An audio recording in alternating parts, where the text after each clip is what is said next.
Mausap naman natin live sa studio si DILG Secretary Mar Roxas, ang opisyal na pambato ng Liberal Party sa 2016 presidential election. Secretary Roxas, magandang umaga po. Magandang umaga sa iyo, Igan, Rhea. Good morning. Sa ating mga tagsubaybay, good morning. At siyempre, una-una, kamusta ka na matapos yung i-endorso ka ng Pangulo sa Club Pilipino nung nakaraang linggo? Well, nandito tayo.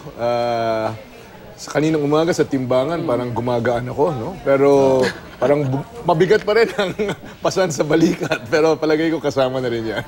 May mga nagbago ba sa normal na grind nyo everyday after nyo mag-declare na rin? Hindi naman, Rhea. Pero nagigising ako. Talagang parang hanggang sa ngayon, parang nabibigla pa rin ako na, wow, talagang nandito na talaga. Napakalaking responsibilidad dito.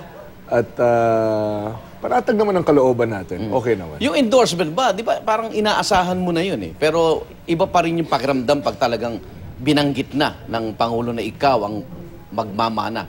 Oh, remember, Igan, nung nag-uusap tayo, nung kinuwento mo sa akin yung pagliligaw mo sa misis mo, di ba? Inaasahan mo naman na sasagutin ka, pero hanggat umuo siya, binigyan ka ng matamis na oo, talagang tinamaan ka na, uy, mag-aasawa na nga talaga kami. So, yun na yun, di ba? Parang ibang pakiramdam. Sino doon? Pero nag-resign ka bilang DILG Secretary kahapon. Hindi naman tinanggap ng Pangulo.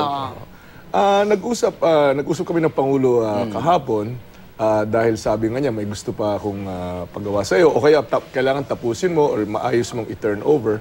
So, sinimulan ko naman ang pag-turn over nitong mga bagay na ito. Inaasahan sa darating ng mga panahon ay magagawa na rin. Pasagutin ko na, Igan, doon sa banat ni VP Binay na sinasabing tuloy din naman daw ang ligaya. Kunyari lang na nag-resign kayo bilang DILG Secretary. Drama lang. Alam niyo, hindi ko na binibigyan kahalagahan yung sinasabi ni Vice President Binay. Dahil wala naman po kaming record ni Pangulong Pinoy bilang mambobola. Diba? Lahat naman ng gawain namin ay tapat at diretso lang. So, yung aking pagre-resign ay kusa. In fact, yung resignation letter ko ay ginawang public, no? Parang ni-release. At sabi naman ng Pangulo na kailangan mo tapusin ito. Hindi pwedeng bigla-biglaan ito. Sa privado sector nga, 2 weeks notice or 1 month notice. So, darating din na matatapos itong turnovers. Pero ang napupuna rin ng ilan, bakit parang nagiging emotional ka raw ngayon? Ayan. Iyakin. Kagaya nung dun sa pag-endorse sa'yo. Tapos ito, nakita ka nung nagpapaalam ka syempre sa mga staff mo, mababa talaga ang luha mo ngayon. Well, Igan, napaklose ako sa kanila, no? Una sa ilang staff, taon din yun. Kasama natin sila sa pagharap sa mga sakuna, sa mga krisis. Hindi naman lang ito 9 to 5 na trabaho, talagang naging magkaibigan, naging close, at of course nakaka-touch parati yung kantang minsan tayo yung nagkasama sa yung handog ba no ng Apo. So parating well, na-touch ako, no? Gumawa sila ng programa para sa akin, nagpapasalamat. Doon naman sa PNP, talagang hindi lang sa Yolanda, doon sa Zamboanga, sa Bohol, sa lahat itong mga krisis na ito, kasama ko sila. Walang oras, no? Sa gabi, sa madaling araw, ganun. At nakita ko yung kabayanihan, araw-araw na pinapakita nila. Biro mo, susut ka ng uniforme, paglabas mo pala ng bahay, target ka na eh. Di ba? Lalong-lalo na sa mga areas na merong NPA or iba pang mga private armed groups at ganung mga danger sa buhay nila. No?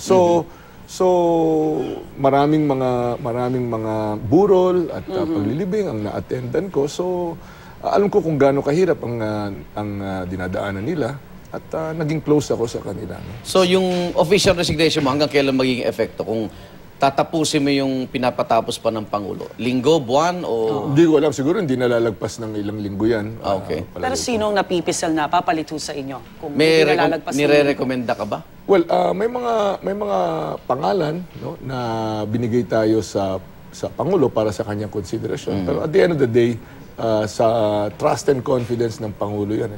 Alala ko nung biglang pumanaw si Sec. Jess Robredo, pasakay kami ng C-130 ng Pangulo. sabi sa akin ng Pangulo, para lang mawala sa isip ko ito, no? Kasi napaka-high trust and confidence nitong posisyon na ito. May security matters, may terrorism matters, etc. No? Maghanda ka na baka kung sakasakaling hindi natin makita si Sec Jess, ay kailangan ikaw ang tumugon dyan.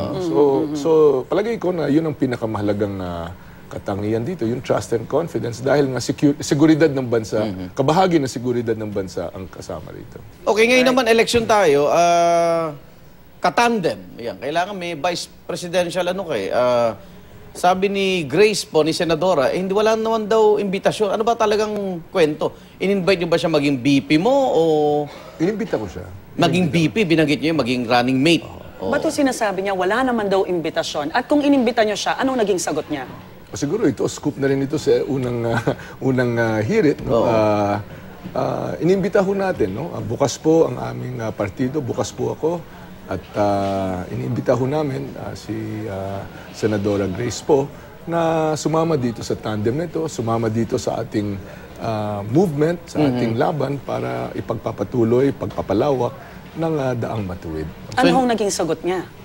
Ang sagot ho nung mga kapanahunan yun, pero buwan nang nakalipas, nasagot naman niya na pinag-iisipan pa niya. Okay. At so ganun lang, hanggang dumating na ang punto na nagharap na kami ng Pangulo. Siyempre, yung Pangulo na yan, so siya na yung nagsalita at dun na bumalot ang aming pag-uusap. So nagulat ka nung sinabi niyang walang direktang alok? Well, baka siguro akala niya na walang formal kasi hindi pa naman ako endorse nung kapanahunan yun. Okay. So siguro sa darating na mga oras matapos ito ay sasariwain natin. Pero kung ikaw, si Grace na ang gusto mong karaning may. Kasi lumilitaw din po ang pangalan ni Vilma Santos, ni Ma'am Lenny Robredo. Well, lahat naman sila ay may kanya-kanyang mga karanasan, kakayahan at ipinakitang malasakit sa ating mga kababayan, sa ating bansa. No? Ang pinakamahalagang katangian dito ay yung talagang nakatutok at to the bones ba? To the bones na naniniwala dito sa Daang Matuwid. Nakikita namin sa kay Senadora Grace at saka sa kay Governor Vilma, sa kay Congresswoman Lenny, itong katangian na ito, no? na maaring humalili, maaring tumulong, sumuporta sa pagpapatibay, pagpapalawak ng Daang Matuwid. Puro babae. Siguro huli na lang, Secretary, no? Medyo ang haharapin mo ring hamon dito, una yung sa survey, no? Yung ratings mo. Pangalawa, yung sinasabi ng ilang political analyst na parang hindi ka makilala o maunawaan pa ng masa, parang iba yung nakikitang pagkatao mo.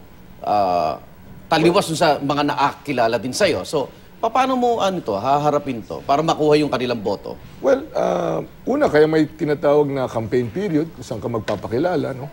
Ang sa ating pagsasagawa ng trabaho, may track record naman tayo. Alam naman ng ating mga kababayan yan. Siguro, nakikita nila ako masyadong seryoso or masyadong nakatutok sa trabaho. So sa darating ng mga panahon, ay makikilala din nila ako ng lubos tulad ng mga mas nakikilala na ako.